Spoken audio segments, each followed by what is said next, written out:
Hi guys, welcome to Gardening with Friends. Today we'll be prepping up this beautiful David Austin rose for winter. We'll wrap up this pot with bubble wrap to protect roots from frost and also use burlap to protect the bush itself. Let's get to work. And first, here are a few winter care tips.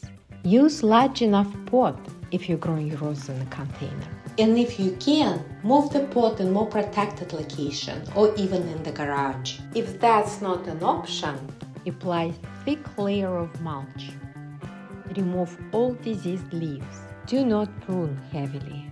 Wrap outside of container in bubble wrap. Also, you can build a frame around the pot and fill it with leaves or some insulation materials. And finally, wrap your rose bush with brushable burlap. Here we go!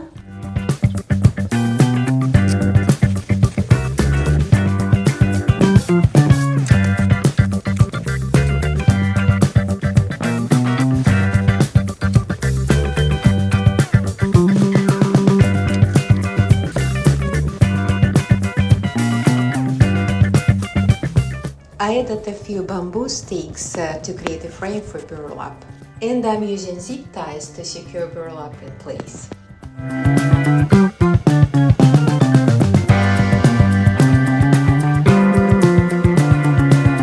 Now everything is ready for winter with unpredictable elements. Happy gardening!